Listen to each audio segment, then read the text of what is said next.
Dios les bendiga. Desde aquí se ven muy lindos, de verdad que sí. ¿Alguien puede tomar una foto para mandarla al Face de la iglesia, al chat de la iglesia? Es una gran bendición. Esta cosa me permite estar un poco más suelto, gracias a Dios. Bendigo a Dios por eso. Estaba Jesús al principio de su ministerio en medio de una llanura, y en un momento en que la gente estaba haciendo otras cosas, algunos estaban durmiendo, otros estaban jugando, otros estaban comiendo, otros estaban conversando. Jesús se separó de ellos y subió a la montañita que tenía a la par y se sentó. Alguien pensaría que Jesús quería contemplar desde ahí. Sus discípulos le siguieron. Es muy interesante la escena porque alrededor de Jesús hay mucha gente, pero son pocos sus discípulos.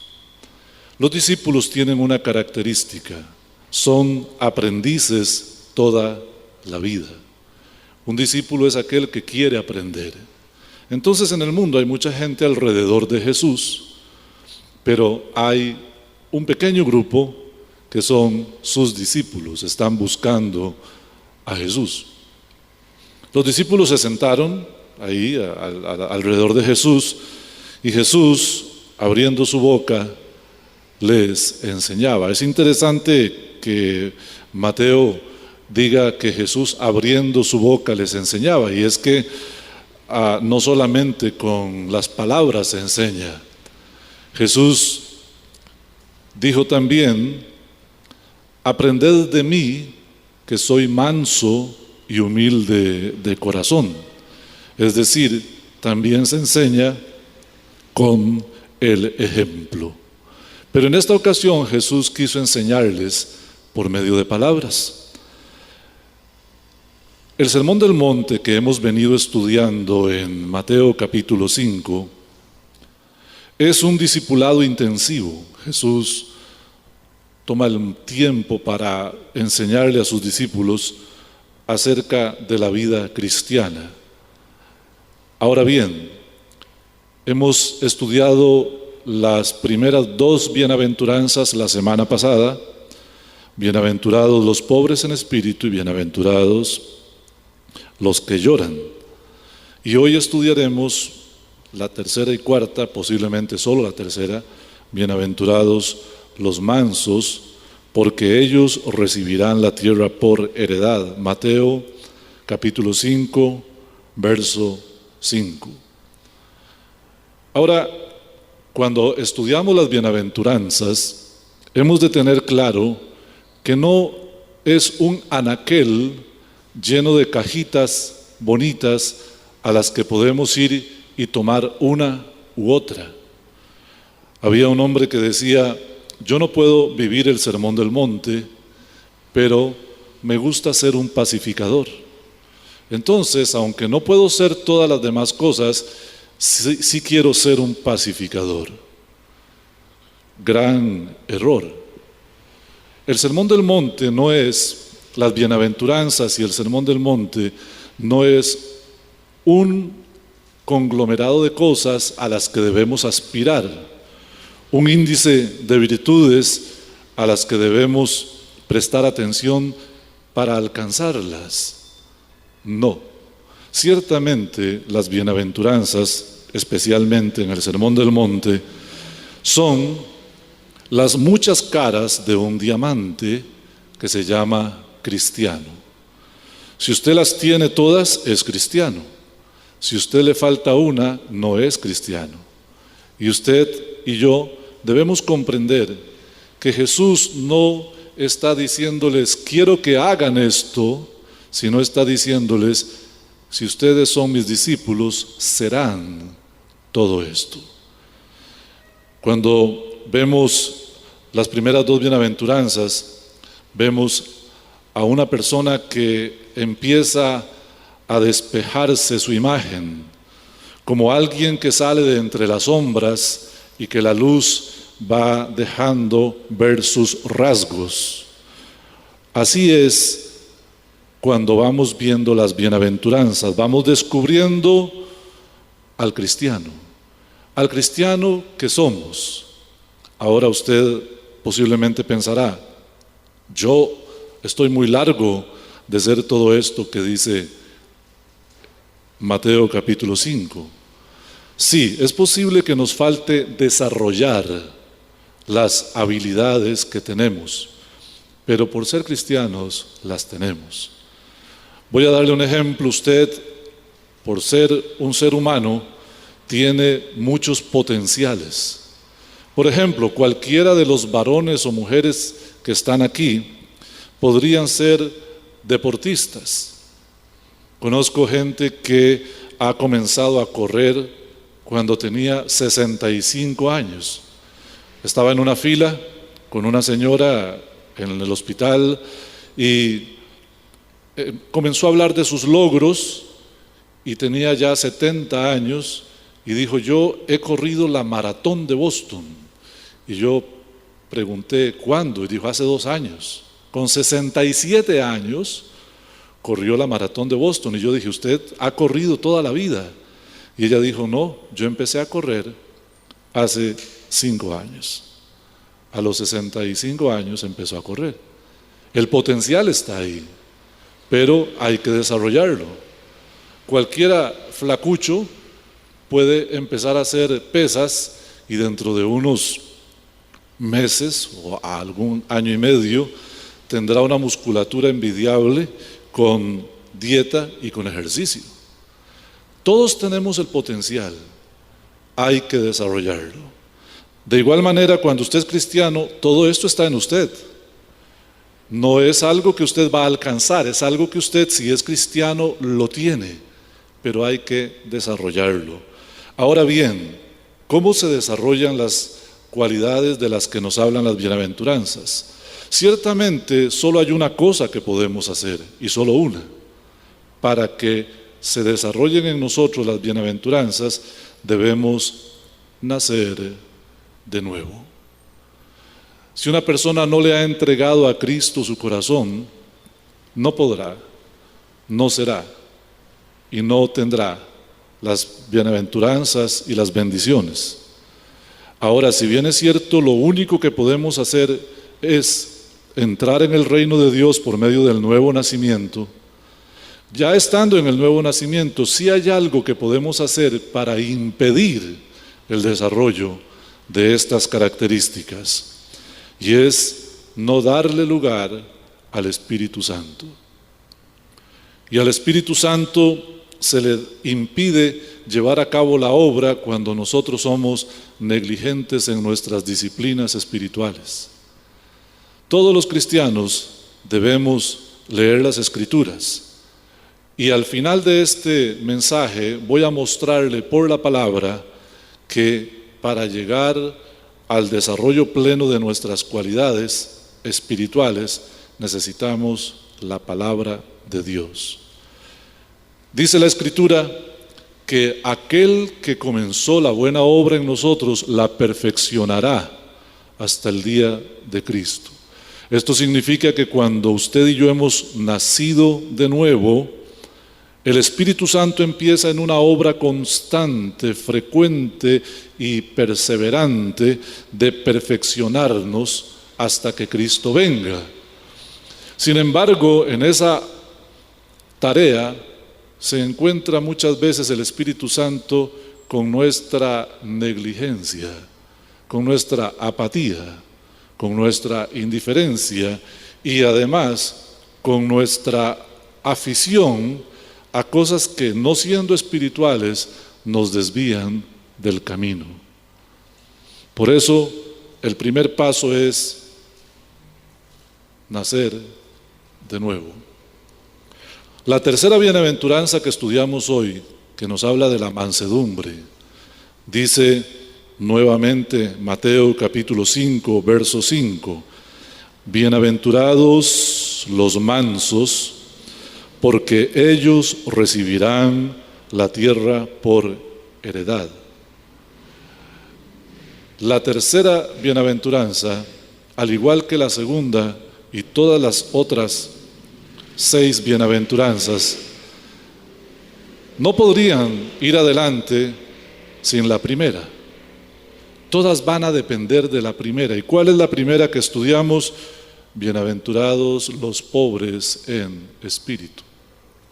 Cuando una persona entiende que por sí misma no puede ser salvo, que las obras no le pueden salvar, que la religión no le puede salvar, que ni siquiera sus acciones justas lo pueden salvar, y reconoce que solamente por medio de Jesucristo puede ser salvo, esta persona se ha reconocido a sí mismo como un pobre en espíritu.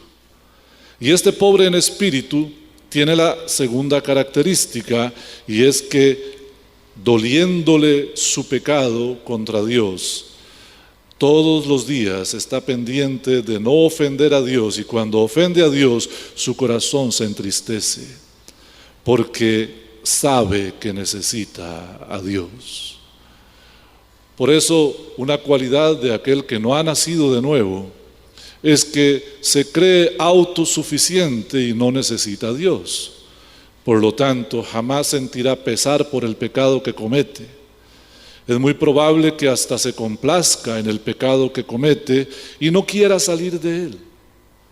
Es aquel que puede decir: aunque la Biblia dice que yo debo ir por este camino, a mí me gusta más este camino, y yo creo que no estoy ofendiendo a Dios, porque si Dios es amor, Él entonces sabrá disculparme el hecho de que yo no quiera vivir conforme a su palabra.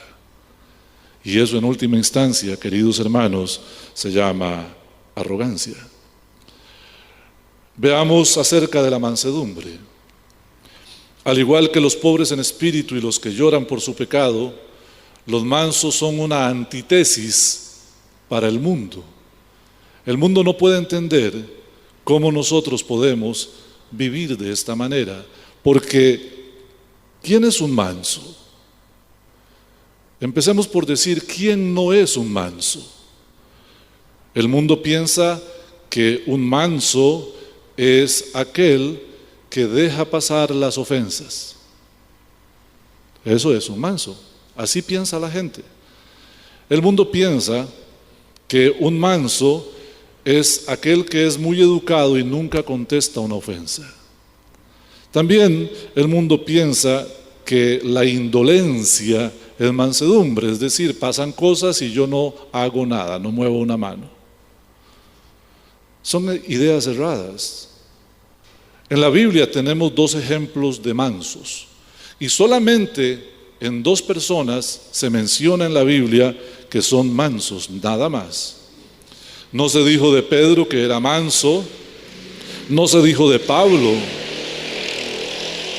que era manso, solamente de Jesús y de Moisés.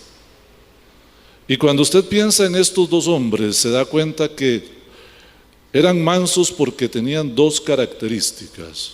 Una, sí tenían carácter delante de los hombres, pero delante de Dios eran sumisos. Ahora, el carácter que mostró Moisés y el carácter que mostró Jesús, siempre que fue enérgico, fue para defender los intereses del reino y nunca para defender su orgullo o su vanidad. El gran problema de los seres humanos es que su vanidad y su orgullo no les permite poner en práctica la mansedumbre. Piense en Jesús. Entra un día al templo y encuentra que hay un negocio, un chorizo, que era muy grande, en el que estaban metidos los sacerdotes y sumos sacerdotes. ¿Ha visto usted que ahora todo requiere una certificación? En aquel tiempo también.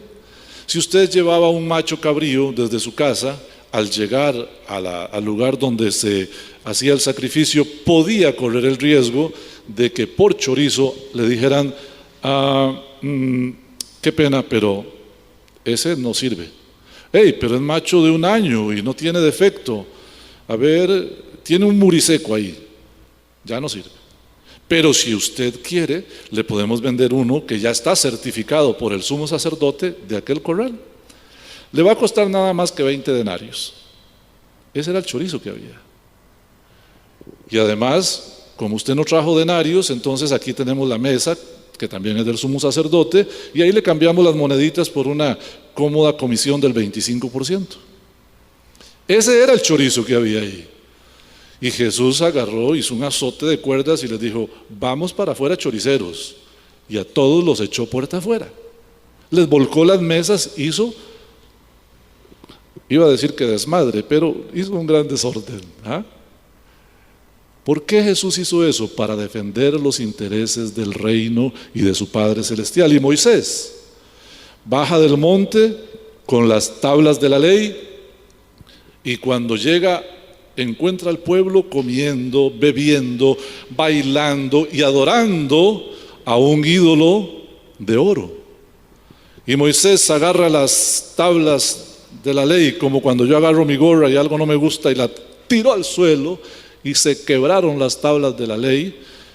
Y él agarró el becerro, lo redujo a polvo, lo mezcló con agua y le dijo al pueblo: tienen que tomarse esta agua. Y luego dijo: ¿quién está por Jehová?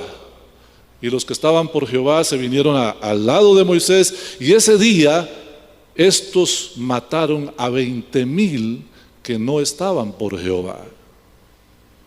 Qué manso que era Moisés. No, él tenía carácter. Lo que pasa es que estaba defendiendo la obra de Dios. Es el mismo carácter que tenemos que tener usted y yo cuando defendamos la obra de Dios. Recuerdo que un día llegó una muchacha a nuestra casa, muy simpática, muy linda, muy buena gente, y empezó a hablar con Tita. Y le dijo: es que yo quiero hablarle a usted de la palabra de Dios. Y Tita es más paciente que yo. Yo por lo general le digo: no tengo ganas, que Dios la acompañe. Por lo general hago eso, porque por lo general es difícil que razonen. Pero Tita, ella los escucha con más atención. Y ese día Tita la escuchó hasta cierto punto en que ella dijo: es que Jesús no sabía que él iba a morir. Y recuerdo la expresión de Tita, que ustedes la ven muy dulce. Ella dijo: no, ¿cómo se le ocurre a usted decir semejante barbaridad? Aquí terminamos la conversación, váyase por favor. Mostró su carácter porque estaban en este punto, había que defender la verdad del reino de los cielos. Pero no es carácter cuando alguien grita o insulta en su casa, cuando alguien maltrata y decimos: tiene carácter, ¿qué carácter más fuerte tiene esta persona? No. Es un carácter débil, porque dice Proverbios en el capítulo 16, verso 32, que es más fuerte el que conquista su carácter que el que conquista una ciudad. Es más valiente un hombre o una mujer que conquista su carácter, que es dueño de sí mismo, que el que conquista una ciudad y le hace frente a un ejército. El que grita, el que insulta, el que se impone a fuerza, el que es maleducado y dice palabras altisonantes, no es otra cosa que una persona débil de carácter, que no es capaz de tener autodominio, control. Porque cuando no se trató de defender la obra de Dios, tanto Moisés como Jesús trataron con amabilidad, con dulzura y con ternura a todos los que se le pusieron enfrente. ¿Qué es mansedumbre? Un escritor puritano, Paul Watson, dijo: mansedumbre es la habilidad que nos da el Espíritu Santo para moderar nuestras pasiones. Fin de la cita. Pero el Señor quiere que usted y yo sepamos que por medio del Espíritu Santo estamos capacitados para actuar con mansedumbre. Sin embargo, está en nosotros si queremos poner en práctica lo que el Espíritu Santo nos está indicando que debemos hacer. Quiero mostrarles el proceso por el cual Moisés fue llevado a ser manso. Moisés era un hombre culto, preparadísimo. Él tenía una maestría en todo, en ciencias, en letras, en artes, en filosofía. Él había sido preparado para ser faraón, porque aunque no era el primero en la línea al trono, era el segundo. Si moría Ramsés, él era el que sería el siguiente faraón, tenía que estar preparado. Y a los 40 años, imagínense lo que es salir de 40 años de la universidad, tiene que haber estudiado de todo. Fue a ver a los israelitas porque la semilla de Dios estaba en su corazón, él era judío, y estando ahí, él vio a un egipcio que maltrataba a un judío, y lo mató. Y entonces al día siguiente, cuando sale y ve a dos judíos discutiendo, trata de ponerlos en paz y le dice uno: hey, me vas a matar como al que mataste ayer. El Señor le dijo a Moisés: Moisés, no estás listo, no has aprendido nada, sabes mucho del mundo, conoces todo del mundo, pero todavía no conoces mi voluntad. Y Moisés tuvo que ir al desierto. ¿Sabe, hermano? Puede que usted y yo pensemos que sabemos muchas cosas. Posiblemente en esta sala hayan personas que piensen que saben mucho y que incluso en algún momento le han dicho a Dios: ok, Dios, está bien, yo conozco que la Biblia dice que hay que vivir de esta manera, pero vamos a hacer una cosa, yo creo que sea una mejor manera de vivir, voy a vivir así, y si no sale dentro de unos años nos vemos. Hay gente así, que la Biblia dice por aquí y ellos van por aquí. El gran problema, queridos hermanos, es que la cristiandad no está leyendo la Biblia. Envié un video que, si no lo vio, quiero pedirle que lo vea, donde un estudio científico muestra los tremendos beneficios de leer la Biblia por lo menos 4 veces a la semana. Sin embargo, no quisiera yo hacer el ejercicio de preguntarle cuántas veces esta semana usted ha leído su Biblia. ¿Sabe? El segundo problema más grande no es que la cristiandad no esté leyendo la Biblia. El segundo problema es que quienes la están leyendo no la están poniendo en práctica.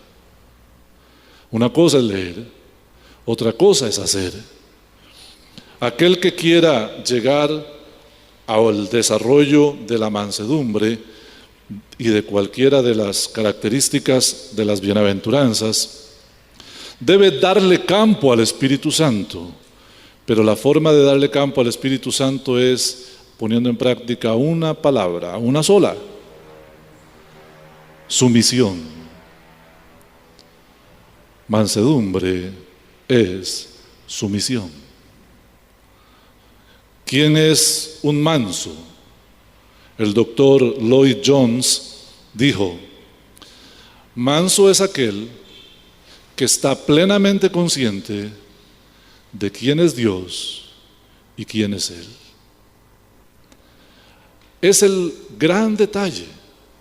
Cuando tenemos la perspectiva correcta de quién es Dios y quién soy yo, entonces perfectamente podemos decir que hemos llegado a la mansedumbre.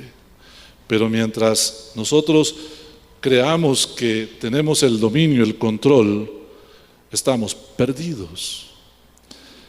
Proverbios capítulo 3, versos 5 y 6 dice así: fíate de Jehová de todo tu corazón y no te apoyes en tu propia prudencia. Reconócelo en todos tus caminos y Él enderezará tus veredas. ¿Quieres caminar recto? Necesitas fiarte de Jehová de todo su corazón. Es decir, lo que Dios diga está bien. Y no te apoyes en tu propia prudencia. ¿Qué significa? Lo que diga Dios está bien, aunque vaya en contra de lo que yo pienso, aunque no me guste, aunque no esté convencido. Había una mujer que la Biblia la llama la mujer Silo-Fenicia. Era una extranjera, no era israelita. Y un día se presentó delante de Jesús. Señor, ¿usted puede por favor sanar a mi hija que está enferma? Y el Señor le dijo, ¿qué problema? Mire, no se ofenda, pero es que yo vine para otra cosa. El pan es para los hijos, no para los perros. ¿Qué hubiera pasado si Dios le dice eso a usted?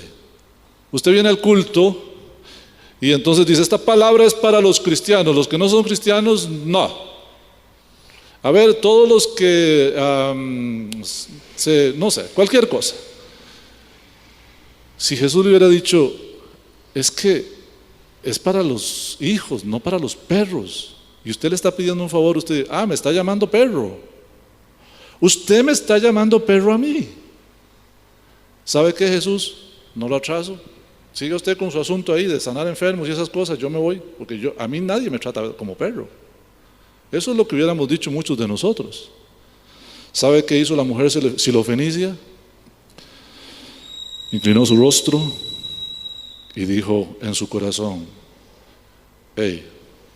Dios me acaba de llamar perro.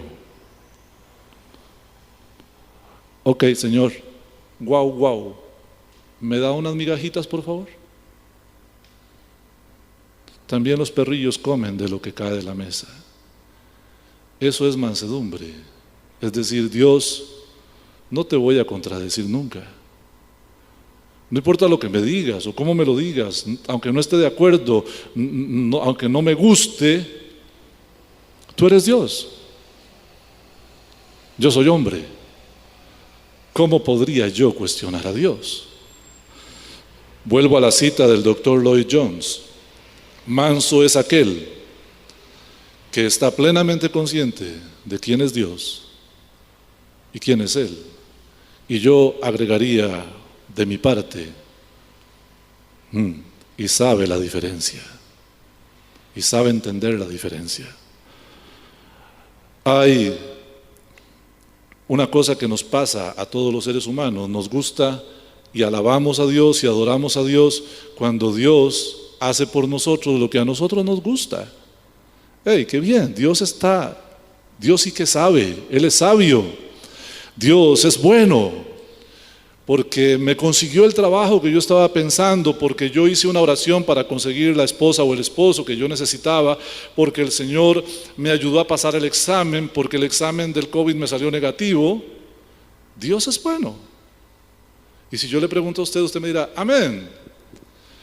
Pero ¿qué tal si el examen del COVID te sale positivo? ¿Qué tal si aún no consigues trabajo? ¿Qué tal si Dios en su soberana sabiduría e inteligencia perfecta sabe que necesitas estar en el desierto como Moisés para poder doblegar y quebrantar tu orgullo y tu arrogancia? ¿Sigue siendo Dios para ti? ¿Sigue siendo Dios aunque no hayan ovejas en la majada, ni hayan vacas, ni haya producto del olivo, como dice Oseas? ¿Sigue siendo Dios aunque las cosas no vayan como queremos?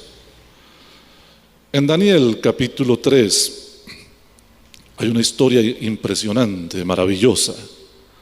3 muchachos, jóvenes, tal vez de unos 17 años, habían sido llevados cautivos, eran príncipes.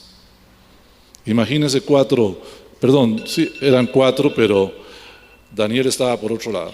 Pero piense en Sadrach, Mesach y Abednego, 3 muchachos altos, guapos, ojos claros, pelos rubios, así como David, más o menos.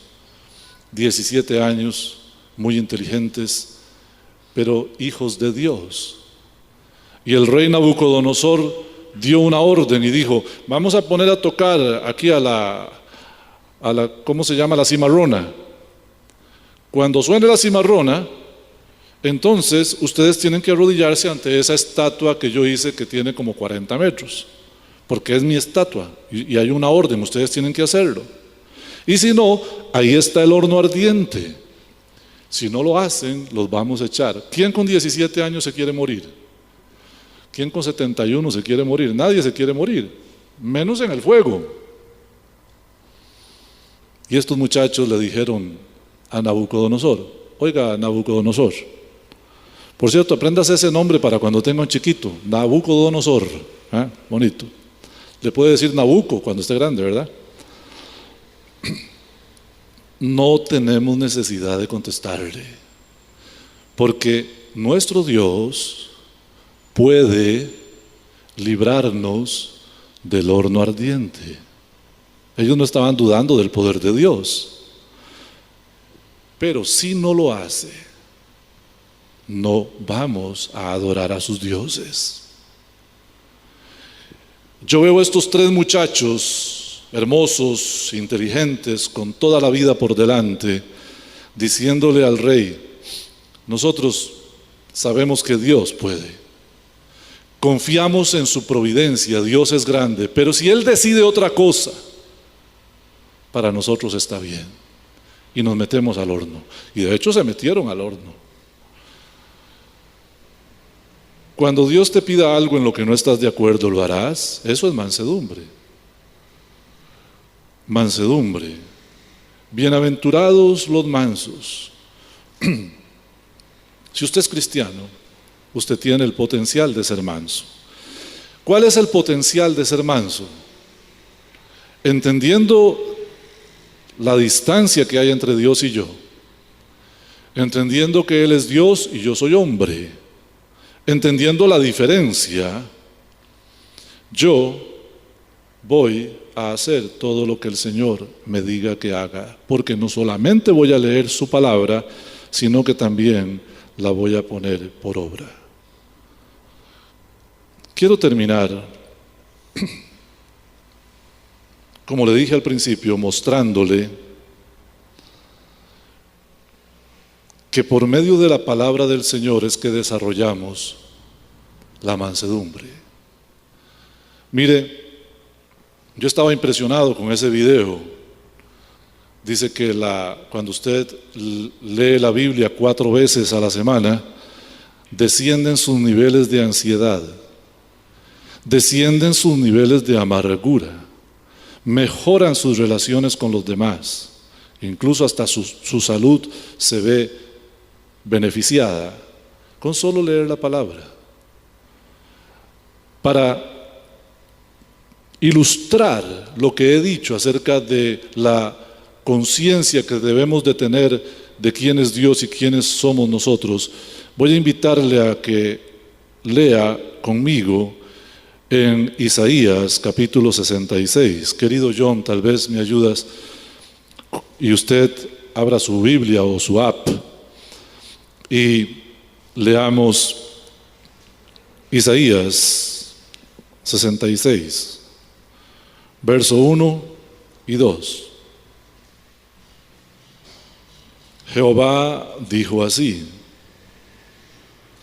el cielo es mi trono y la tierra donde yo pongo los pies, el estrado de mis pies. ¿Dónde está la casa que me habréis de edificar? ¿Y dónde el lugar de mi reposo? Escuche esto. Mi mano, dice Jehová, hizo el cielo y la tierra, hizo todas estas cosas. Y así todas estas cosas fueron, porque yo las hice, está diciendo el Señor, dice Jehová. Nunca he encontrado un pero más lindo que este. Pero miraré a aquel que es pobre y humilde de espíritu y que tiembla ante mi palabra. Dios está diciendo, todo lo que ves yo lo hice. Imagínate lo que es escuchar la palabra de Dios. Dios te mira a los ojos y te dice, oye, presta atención, todo lo que ves y todo lo que puedas ver, eso que están buscando los astronautas y que están haciendo naves para ir a los lugares más recónditos de la Vía Láctea, te cuento una cosa, hay más de 100,000 vías lácteas y todas las hice yo. Eso es lo que está diciendo Dios. No tienen ni idea de todo lo que yo he hecho. Y ese es mi trono, ahí es donde yo vivo. Y la tierra donde usted vive, le está diciendo el Señor, es donde yo pongo los pies.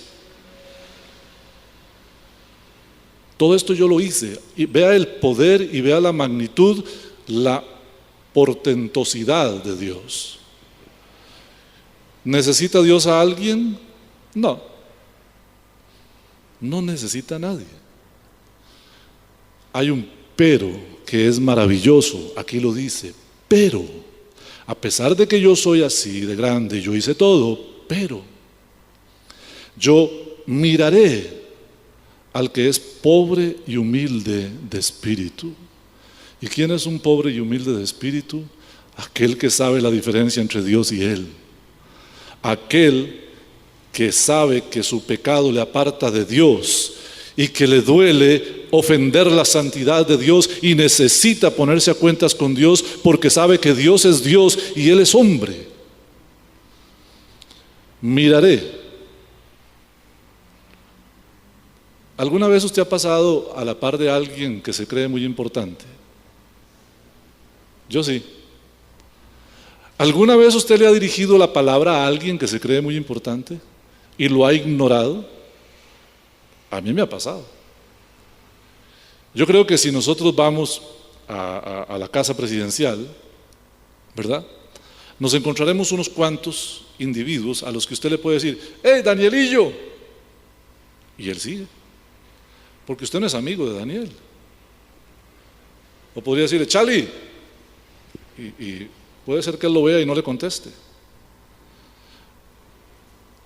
Dios es el más grande. Dios es el único grande. Y Él dice que por iniciativa propia de Él va a bajar sus ojos y va a mirar en la tierra. Está buscando a unos individuos, a los que son pobres y humildes. Pero hay una tercera cosa que la he dejado para el final por la fuerza no solo literaria sino espiritual que tiene. Estos pobres y humildes de espíritu no solamente son eso, sino que también tiemblan ante su palabra. Así termina el texto. Y tiemblan a mi palabra. ¿Cuál es tu actitud ante la Biblia? ¿Es un libro cualquiera? ¿Es un libro que está en alguna parte? ¿Es un libro de historias? ¿Es un libro que está por ahí en alguna parte de la casa pero que nunca tocas? ¿Es un libro que no te interesa?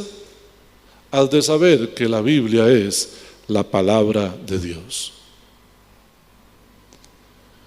Y hay que modificar nuestra actitud. Tiemblan ante mi palabra. Algunas veces he oído que los bíblicos somos los cristianos más aburridos, porque solo hablamos de la Biblia. Gloria a Dios. Dios busca aquellos corazones que sienten pasión, que tiemblan ante su palabra. En Colosenses leemos, la palabra de Cristo more en abundancia en vuestros corazones. En el Salmo 119 dice, ¿con qué limpiará el joven su camino? Con guardar tu palabra.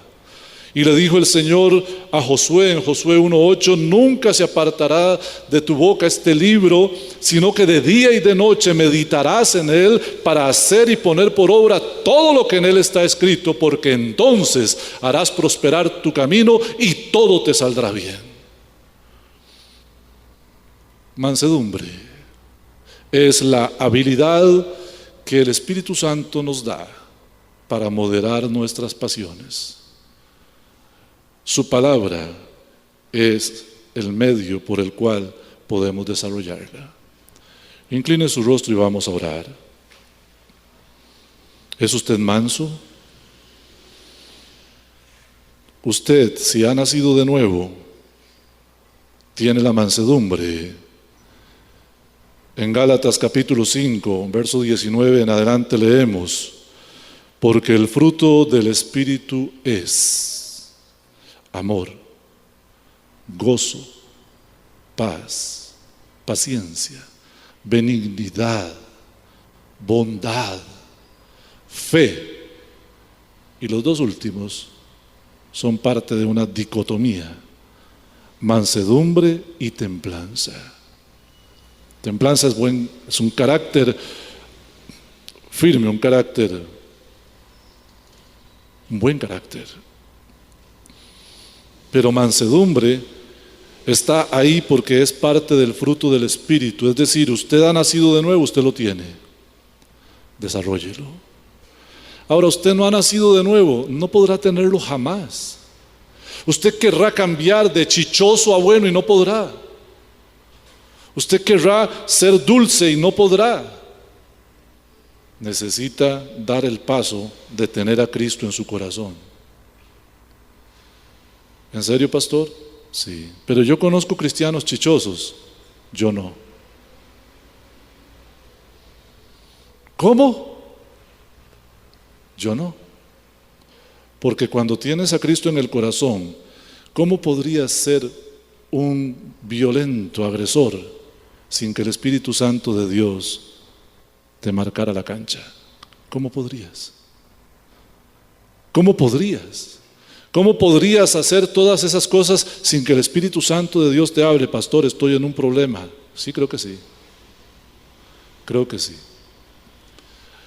Cabe la posibilidad de que, habiéndote descuidado de la lectura de la palabra y de haberte descuidado peor, porque no solo no la lees, sino que cuando la lees no le haces caso, seas un cristiano inmaduro. O cabe la posibilidad de que no seas cristiano. ¿Cuál es el remedio? Mantenga sus ojitos cerrados. ¿Cuál es el remedio? Si no has nacido de nuevo, necesitas entregarle tu corazón a Cristo. Si eres un cristiano, necesitas empezar a leer su palabra y a ponerla en práctica. Cueste lo que cueste, pase lo que pase. Señor, te doy gracias por tu misericordia esta mañana, al permitirme hablar tu palabra delante de tus hijos e hijas.